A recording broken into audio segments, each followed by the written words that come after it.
kar ka walakanta bayi akan aikin da Allah Ubangiji ya daura su. Kowa da akwai irin aikin da Allah Ubangiji ya bar shi yana yi. Bayi kashi biyu ne.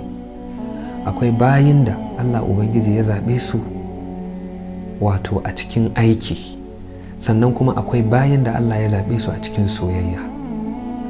Bayin da Allah ya zaɓe su a cikin aiki kashi-kashi ne. Akwai bayin da Allah Ubangiji ya zaɓe su su zamanto masu ibada, masu tsayuwa akan ayyuka, wanda waɗannan bayin su fitilun Allah ne a doron duniya. Sannan akwai bayin da Allah Ubangiji ya zaɓe su suka zamanto masu ilimi, masu aiki.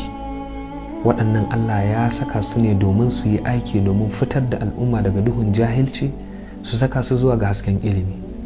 Sannan akwai bayin da Allah Ubangiji ya zaɓe su murabitin, da suke aiki na yaɗa kalman Allah, masu jihadi. Sannan kuma akwai bayin da Allah ya zaɓe su domin su kiyaye sulɗa a doron duniya, su ne sarakuna da sauransu, wanda dukka Allah Ubangiji zai iya zaɓen mutum cikin waɗannan, kuma zai iya nisanta mutum cikin waɗannan.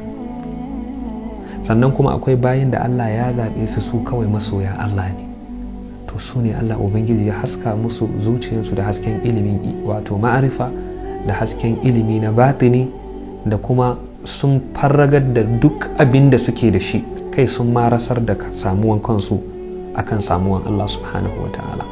So abin da nake so na da haska mana akan wannan hikiman, bayan Allah kashi biyu ne. Akwai al'ubbadu zuhad, akwai al'arifun alwasirun. Al'ubbadu zuhad su ne masu ibada, masu gudun duniya, to akan su wannan hikiman yake magana.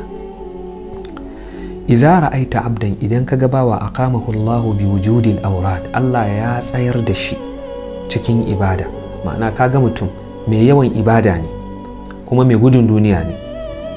Wa adamahu alaiha ma'a tulil imdad, kuma Allah ya bar shi yana ibada kuma tare da albarka da madadi, baya yankewa. Fala tastahqiranna ma manahu maulahu, karka raina abinda Allah ya bashi.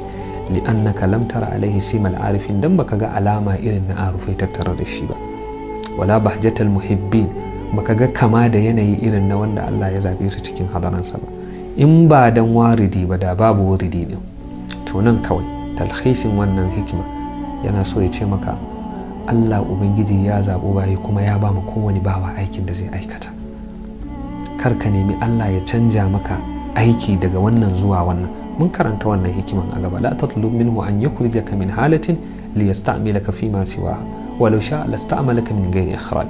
Kar ka nemi Allah ya fitar da kai daga wani abu ya mayar da kai wani abu. In dai abin da kake Allah ya yarda da shi, to ka kalli abun ka gode ma Allah akan wannan abu, kuma kullum kana neman Allah ya ƙara maka yarda ciki, kuma Allah ya karbi aikin, kuma Allah ya sadar da kai zuwa gare shi ta cikin wannan aiki din.